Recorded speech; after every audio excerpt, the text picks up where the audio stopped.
Hey guys, thanks for tuning in. Today I'm going to try to put a hard start into a 76 VW Beetle. It was purchased online. Looks like this here. It's basically a, I guess you want to call it a flasher with some wires. It jumps in between the ignition key and the starter and kind of temporarily makes it a straight to the starter power off the battery, and then kicks back. So it's almost like if you had a switch that was manual, but this is going to do it automatically. So it was like, I think, 20 bucks or so. I'll link it online. It comes with instructions here. I got it from IAP actually. Let me turn this way. The sun is a little bright today. There it is. They call it a hard start kit, I believe. Looks pretty simple, but not only do I have this, I have a copper bushing that goes, I'll show you. This copper bushing goes on the end of the starter in the casing, I believe, of the engine behind the transmission.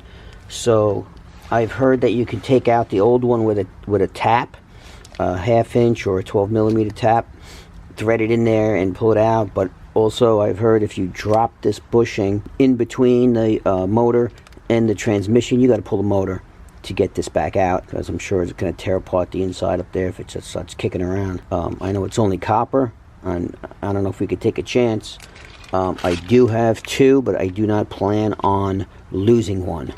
So I'm going to see if I can drop the starter and get this out, and as well as putting that hard start IAP into it, because who knows what the reason is. Once in a while I'll turn the key and it'll start right up, and another time I turn the key and I just get a click. So I've heard it was the bushing, and I've also heard that this will stop it as well. So you know what, do both, end the story, and we'll see how it goes. So let's get under the car. Alright, so I jumped under here to see what this looks like. There's the starter, and I believe there's one bolt behind the engine that's got to come out. So I might go up there. I have to unhook the battery actually also, and I'll try to get that top bolt out, and we'll go from there. Looks a little tight up here, but shouldn't be anything I can't handle. Being able to view the bushing in the back of the bell housing or engine casing, that's going to be a whole nother issue. So let's take it out and see what we can see. Let's see, we have a little, what they call a Rube Goldberg hookup right here, holding the, I guess we want to say, the heat vent open. Looks like a wire. That'll keep it open, I guess, but it's not going to let you shut it and open it. Got some new hoses under here. It's the first time I'm actually under here to see what's going on. Looks like the starter was changed. I do have the old starter, which is sprayed blue.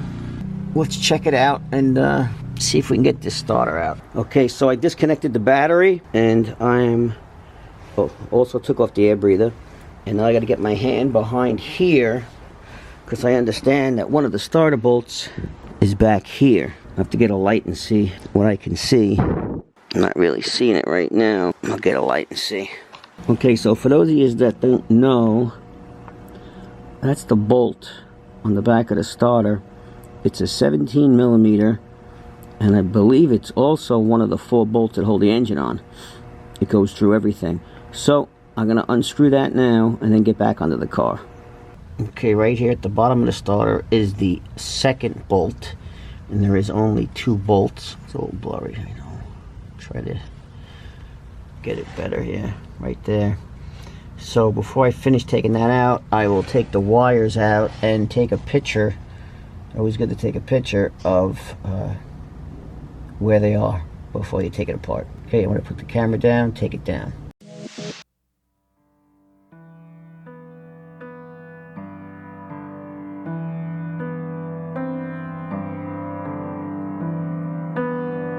The car. I actually added in the hard start kit, and it started right away. and then it died. I'm like, oh man, it wasn't that. And I took the starter back out, jumped it, it's working. So I'm like, alright, maybe it's a wiring problem. Little did I know, the hard start kit came with a 15 amp fuse, and I didn't even think of it, it blew the fuse. So only one I had was a 25 amp. And I put the starter back up again because I noticed the fuse blown, and now it's been starting fine. So I guess maybe the 15 amp fuse wasn't big enough. I don't know if anyone knows. Let me know. But I did put it up. I don't know if you can see it up there. I'll let you see. The wiring, if you can see it. I can't tell when I put it up there.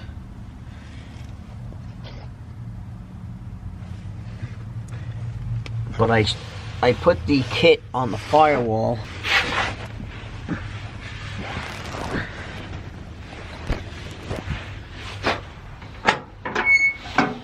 I'll show you that. So that was the perfect spot for it. And then the wiring I put through an existing hole, which was back there. Hard to see. But it seems to be working, so I think that was it. The belt was loose, and I don't know if you know, but if you take off this nut, and there's kind of like a big washers or plates, you can take one off, put everything back together, and it will tighten this up. So it brings the pulley closer together, which makes the belt ride higher and tighter. So I only took one washer out, and it seems to be a lot better.